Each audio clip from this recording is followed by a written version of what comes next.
Hi guys, welcome back or welcome to DreamWorks Switch to Life. And in today's video, we're going to be reviewing Madagascar A Little Wild. And the reason that we're doing this is because I've been reviewing a lot of DreamWorks' biggest franchises. I've done Trolls, Kung Fu Panda, I'm still working on Shrek leading up to the release of Shrek 5, but I do plan to finish the How to Train Your Dragon reviews later this year. But with that in mind, I still haven't talked about DreamWorks' other biggest franchise, which is Madagascar. So with that in mind, in the coming months, I will be reviewing everything from the Madagascar franchise, and we're starting with Madagascar A Little Wild. And this is kind of a prequel TV show that takes place when the Madagascar gang are kids. And while I do think that is a pretty cool concept, it's not that great when you actually acknowledge the fact that the way they went about this is with a preschool TV show. And that means that this doesn't really have a lot going on. It's more about having predictable episodes as well as some really cool role models for younger audiences. And there's not really that much in here for adults who ended up growing up with the original Madagascar films. But if you ever want to watch the 52 episode series for yourself, just go check them out on Peacock or Hulu. Either streaming service works. But with that in mind, I think it's time to dive into the review. So first off, the animation. You know what? For a preschool series, this show actually has some really great animation as well as some awesome CGI models. It doesn't look anywhere as good as the All Hail King Julian TV show, but it looks 100 times better than the Penguins of Madagascar TV show. Though I blame that on the age of the show, since this was made over 10 years after the Penguins of Madagascar. But with that in mind, let's talk about the voice acting. The voice acting was actually really great. I definitely enjoyed it.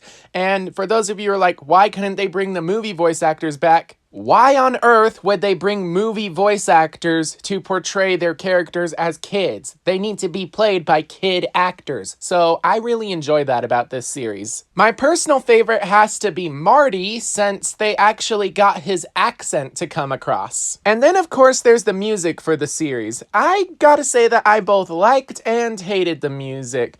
Sometimes it's catchy, sometimes it's annoying, and a lot of the times it's actually repetitive because it's just the same song in every single episode, especially the Let's Go on a Little Adventure song, not to mention the Good Morning or It's Evening song. Also, in almost every episode, there's a song that's like unique to that individual episode, which sometimes they're good, sometimes they're bad, but honestly, a lot of the times they're catchy. And now it's time to talk about the story, and due to the fact that this is a preschool series, there's not really a lot of story to talk about. Because of that, there's not really gonna be that many spoilers in this, but let's talk about it.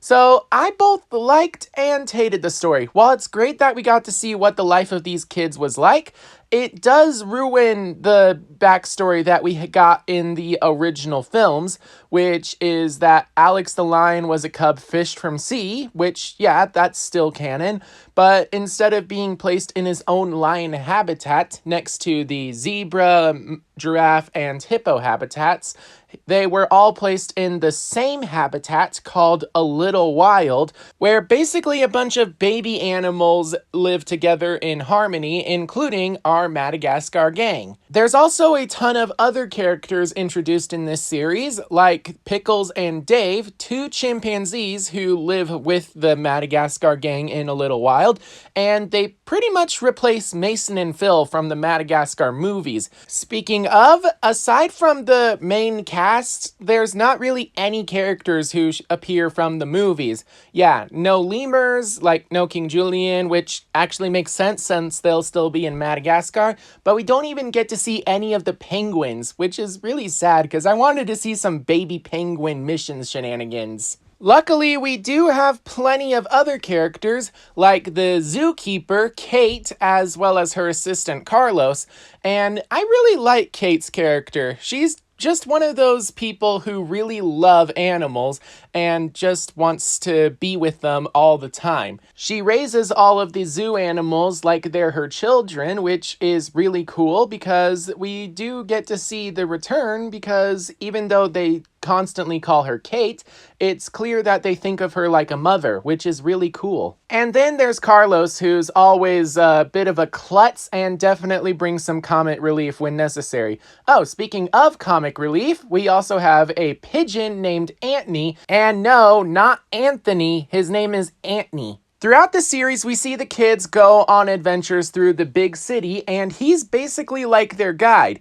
Even though he is a bit of a klutz, he can't really fly all that well, but he's essentially a cool uncle to these kids, and he cares a lot about them. Nothing can stop him from hanging out with them, unless it's a pizza on the sidewalk. Now, let's talk about the Madagascar gang themselves. I really enjoyed what they did with a lot of their characters. For one thing, Gloria is a big-time dancer, and her dream is to be a ballet dancer in a play about animals, like Swan Lake, which for some reason doesn't have any swans. She also has a best friend who moves into her habitat later in the series, a tadpole named Lala, and over the course of the series, we see Lala turn into a full-on frog and eventually move out of the habitat, which I thought was really cool because we got to see a great friendship with Gloria and Lala. And then there's Melman, who I might argue is the youngest of the Madagascar gang, or maybe he's just the most responsible. But anyway, I really like what they did with his character because, like in the movies, he's a bit of a clean freak who's always trying to make sure that the habitat looks nice and neat and organized,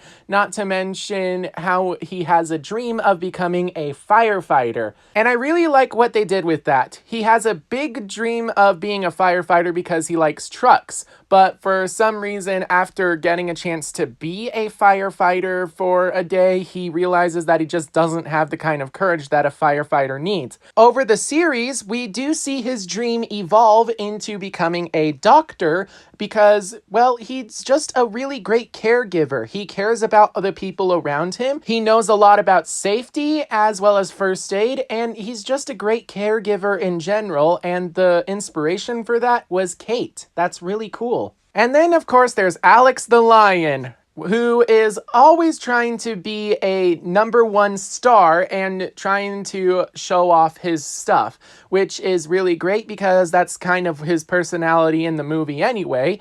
And I really enjoyed that because he gets the chance to learn a lot about balancing between being a star and being a friend. And I really love how supportive his friends are in his dreams, as well as how supportive he is of them and their dreams. I think that's really cool.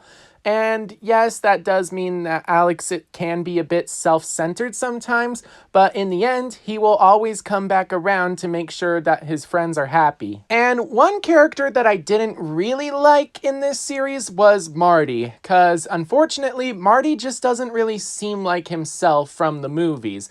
I guess they were trying to create a perfect role model, and in the end, they kind of did. Because Marty is a rule book follower. He likes to keep things organized, and he likes to follow every single one of the rules, no matter how strict the guidelines are. Yeah, that's nothing like what he's like in the movie. He's more carefree and fun-loving in the films, which is really disappointing to see that he goes from being a fun-loving guy into being a rule follower in this. During the course of the series, we see him have a big dream of becoming a ranger horse, or I guess a ranger zebra, and he learns a lot from another horse ranger, Ranger Hoof. And we do get to see him strut his stuff as a ranger horse trainee later in the series, which is really cool. But again, it just doesn't match his movie personality, which I really hate. But anyway, throughout the series, we see the gang get into some really fun adventures, especially when they go outside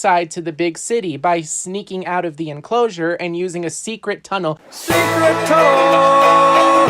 Secret tunnel! And every single time they do, they have to pay Pickles and Dave a toll, which I think is really self-centered of Pickles and Dave, but you know what? That's just their characters.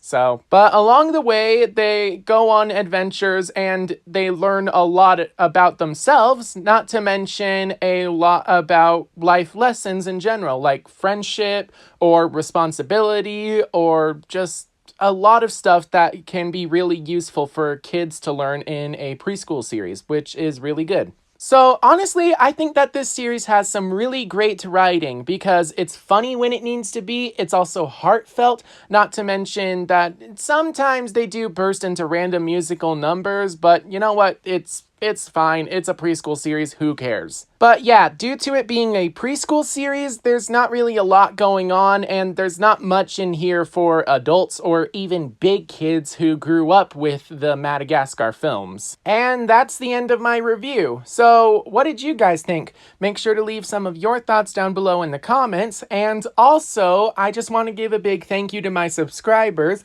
and point out the fact that now I'm able to have memberships, so feel free to join down below or go to my membership tab on my channel page, or just, do the free option and subscribe. And for those of you who are subscribed, make sure to keep a lookout for my next Madagascar video, which will be coming out next week. Until then, make sure that you're all staying safe out there, and I will see you all in my next video. Bye-bye.